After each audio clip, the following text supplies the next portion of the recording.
Hai, selamat datang kembali di channel Min Donghua. Di video kali ini kita akan melanjutkan cerita Donghua Battle Truck Devon. Ayo langsung aja ke alurnya. Sekarang bahkan Raja Su telah dikalahkan, jadi tentu saja Su Qiantai punya alasan yang cukup untuk pergi. Dan dengan cepat sosoknya mundur. Kemudian tubuhnya berubah menjadi pelangi panjang dan menghilang ke dalam ketiadaan. Pada saat yang sama, Xiaoyan juga dapat dengan jelas merasakan bahwa kekuatan Sun Shang yang tersisa di tubuhnya menghilang dengan cepat. Jadi Xiaoyan harus menangani Taisu ini sesegera mungkin. Setidaknya tidak ada satupun prajurit Taisu yang berada di bintang-bintang ini yang selamat. Segera Xiaoyan mengambil beberapa langkah ke depan dan bayangan kaki besar tiba-tiba jatuh ke arah bintang-bintang itu, yang menyebabkan bintang-bintang yang tidak dapat menahan tekanan yang berat dari bayangan kaki besar langsung runtuh dengan cepat. Kemudian mata Xiaoyan melihat kelusinan parit Dewa Kekosongan, karena Su Aqing harus dibunuh bagaimanapun caranya. Namun tidak dapat disangkal bahwa rencana Su Aqing juga sangat cerdik. Dia pertama kali memancing Xiaoyan untuk muncul dan memang berhasil memikat Xiaoyan ke dalam situasi putus asa. Hanya saja kemunculan Ye Beijing mengganggu rencana Su Aqing. Karena Ye Beijing adalah makhluk dari dunia luar, maka Su Aqing tidak dapat menghitung dalam rencananya. Jadi memang sulit baginya untuk menebak variabel Ye Beijing. Meskipun demikian, sebenarnya Su Qiantai yang menjadi salah satu kunci untuk menggagalkan rencana Su Aqing. Tapi pada saat ini, Xiaoyan akhirnya juga mengerti bahwa misi Su Aqing yang memasuki dunia sensi terlebih dahulu bukanlah menjara untuk sumber daya dunia sensi, atau untuk membiarkan prajurit Taisu yang tak terhitung jumlahnya membantai makhluk sensi tanpa alasan. Tapi mereka ingin memprovokasi Xiaoyan untuk keluar. Meskipun keberadaan Xiaoyan bukanlah sebuah rahasia, tapi mereka tidak tahu seberapa kuat Xiaoyan yang merupakan reinkarnasi Sun Shang. Lagi pula Taisu telah mencari informasi Xiaoyan dalam kegelapan, tapi mereka tidak menemukan informasi apapun. Oleh karena itu, Su Aqing datang ke sini hanya untuk memastikan keberadaan Xiaoyan. Karena bagi Taisu, Xiaoyan memang merupakan variabel terbesar dalam dunia sensi. Karena ketakutan Taisu terhadap Sun Shang bahkan melebihi rasa takut terhadap dunia sensi itu sendiri, yang cukup untuk menunjukkan betapa dahsyatnya kekuatan Sun Shang. Adapun Xiaoyan, ini adalah kedua kalinya dia merasakan kekuatan dari Sun Shang, sehingga dia memiliki perasaan ini yang tak tertandingi. Bahkan ada rasa nyaman di sekujur tubuhnya yang belum pernah dirasakan Xiaoyan sebelumnya. Pada saat ini, dengan ketekunan ringan di kakinya, sosoknya melonjak seperti arus deras. Jelas, dia berencana untuk menemukan Su Aqing. Karena tidak ada cara lain sekarang selain mencarinya di parit Dewa Kekosongan ini. Dan Xiaoyan segera masuki Dewa Kekosongan satu demi satu yang tersisa di sini. Bagaimanapun bagi Xiaoyan, membunuh Su Aqing adalah salah satu orang yang dapat mengganggu rencana Taisu. Jadi Xiaoyan harus membunuhnya dengan sangat cepat. Namun setelah menghabiskan kurang dari setengah batang dupa untuk mencari keberadaan Su Aqing, Xiaoyan tidak menemukannya sama sekali. Tidak mungkin, bagaimana bisa orang ini menghilang begitu saja tanpa saya bisa menyadarinya? Gumam Xiaoyan dengan ekspresi terkejut di wajahnya. Anda ingin dia jatuh ke tangan Anda? Jika demikian saya tidak keberatan. Bagaimanapun juga, baik di kehidupan sebelumnya atau sekarang, Anda tidak akan pernah kekurangan wanita. Sang ratu bergumam dengan suara rendah dan ada sedikit nada marah. Xiaoyan tersenyum pahit saat mendengar ini. Kemudian dia diam-diam mengulurkan tangannya dan memeluk ratu.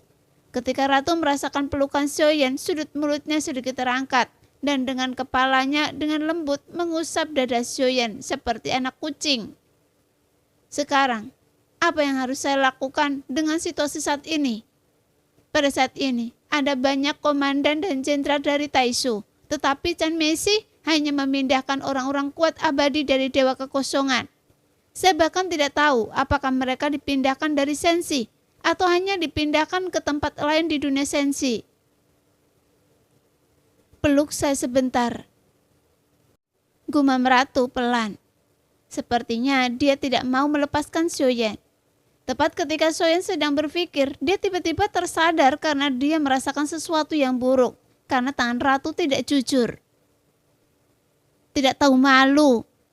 Setelah melihat pemandangan ini, Ye Beijing sepertinya tahu bahwa dia tidak punya kesempatan untuk saat ini. Jadi mulut kecilnya terus bergerak, seolah-olah dia sedang mengutuk Ratu. Jika tidak ada yang ingin Anda katakan, saya akan pergi, kata Ye Beijing dengan nada sedikit marah. Karena saat dia melihat kedua orang itu berpelukan, dia dengan sangat tidak bahagia. Mendengar itu, Xiaoyan terkejut. Bagaimanapun juga Ye Beijing telah membantunya. Jika tidak, dia tidak akan pernah bisa menyelamatkan Ratu. Jadi Xiaoyan segera melepaskan pelukannya dan menoleh ke arah Ye Beijing. Kemudian dia menangkupkan tinjunya. Nona Ye Beijing, terima kasih atas bantuan Anda kali ini, kata Xiaoyan dengan nada yang tulus. Mungkin jika Ye Beijing tidak memiliki pemikiran buruk terhadapnya, Xiaoyan juga tidak akan terlalu menolaknya.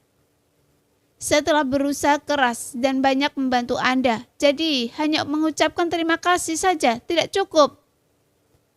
Sambil berbicara, Ye Beijing maju selangkah saat tali merah di pergelangan kakinya sedikit bergetar dan lonceng peraknya berbunyi. Kemudian dengan sosoknya yang langsing, dia tiba-tiba muncul di depan Xiaoyan dan Ratu. Nona Ye Beijing, apa lagi yang ingin Anda lakukan? Kata Xiaoyan sambil mengerutkan kening.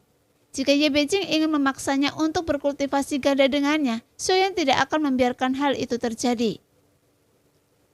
Selain perasaan, entah apa untung dan ruginya berkultivasi ganda dengan saya, dan itu dapat membuat kekuatan Anda menerobos dengan sangat cepat, tanpa menimbulkan bahaya apapun. Dan wanita di sebelah Anda tidak dapat melakukan itu. Jadi, apakah Anda mau melakukannya? Sambil berbicara, Ye Beijing memamerkan sosoknya yang sempurna. Maaf, saya menolak menghabiskan waktu bersama Anda. Meskipun saya mengejar kekuatan, tetapi saya memiliki cara kultivasi saya sendiri. Dan saya tidak memerlukan metode semacam ini.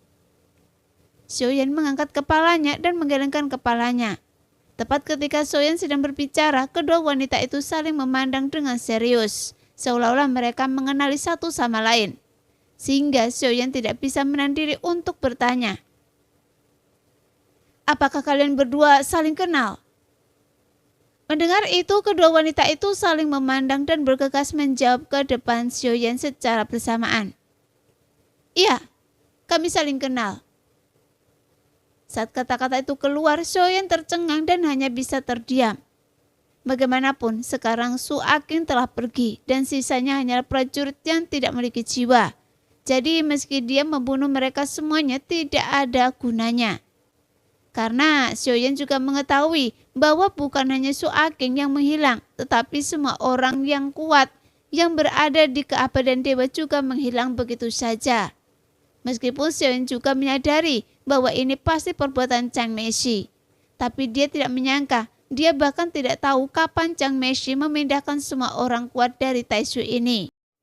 Memikirkan hal ini, Xiaoyan sedikit enggan menerima hasil pertempuran ini. Terlebih lagi, Xiaoyan juga tidak mengerti. Setelah dia dimusnahkan oleh jiwa terbelah Suzhou, dia tidak tahu alasan mengapa dia akhirnya dibangkitkan kembali. Pada saat ini, meskipun kekuatan Sun Shang yang berada di tubuh Xiaoyan dengan cepat menghilang, dan kekuatan Xiaoyan turun kembali ke tingkat pertama keabadian para dewa. Tapi ketika Xiaoyan melihat sekelilingnya, dan aura Sun Shang telah mencapai titik terendah, dan kekuatan Xiaoyan pulih kembali ke aslinya. Tiba-tiba Xiaoyan merasakan bahwa kekuatan aturan yang sebelumnya tidak dapat dia pahami dalam serangan tadi, tampaknya menjadi lebih jelas. Keabadian ilahi tingkat pertama adalah Changjing, dan tingkat kedua adalah setengah genggaman, yaitu saat Xiaoyan benar-benar mulai dapat mengendalikan kekuatan asli dunia ini. Hanya saja kondisi Xiaoyan masih belum pulih sepenuhnya. Bagaimanapun, dia telah mengalami hidup dan mati terus-menerus. Setelah bertarung dengan cara yang membingungkan, yang membuatnya kembali memiliki pemahaman yang jelas tentang keadaan pikirannya. sehingga Xiaoyan tidak lagi takut dengan perasaan kematian. Jadi, baik itu tubuh atau jiwanya, ketakutan ini semakin melemah. Segera Xiaoyan mengelurkan telapak tangannya dan nyala api melonjak di telapak tangannya. Kemudian auranya tiba-tiba menyebar dengan gila-gilaan. Kemudian lautan nyala api keluar dari kehampaan. Ini adalah kekuatan asli hati api yang membentuk dunia. Ternyata hati api yang saya bawa hanyalah perwujudan dari kekuatan aturan. Xiaoyan bergumam perlahan. Jelas di bawah pencerahan saat ini, Rana Xiaoyan yang berada di tingkat kedua tiba-tiba merobos ke tingkat kedua keabadian dewa. Tingkat setengah cengkeraman, gumam ratu sambil menatap Xiaoyan dan tersenyum. Mendengar itu, Xiaoyan menatap ratu, kemudian melangkah maju dengan kakinya dan mengelurkan tangannya untuk menopang ratu yang pucat dan lemah itu. Xiaoyan, terima kasih karena sudah kembali dan menyelamatkan saya, kata ratu sambil jatuh ke pelukan Xiaoyan. Melihat pemandangan itu, Ye Beijing langsung tercengang karena ratu yang jatuh ke pelukan Xiaoyan mengangkat matanya dan menatap Ye Beijing dengan tatapan provokatif. Meskipun ratu terluka, tapi dengan kekuatannya di keabadian dewa, seharusnya tidak butuh lama untuk pulih. Tapi Xiaoyan masih mengangguk. Bagaimanapun, Xiaoyan tahu bahwa ratu sedang berakting. Adapun alasan mengapa Xiaoyan muncul di samping ratu adalah karena Xiaoyan lebih takut pada Ye Beijing. Jadi lebih baik menjaga jarak darinya. Karena ratu kebetulan ada di sini sekarang, jadi dia adalah perisai terbaik baginya. Nah, demikianlah cerita hari ini. Terima kasih sudah menonton video Min sampai selesai. Sampai jumpa lagi di video selanjutnya. Bye-bye.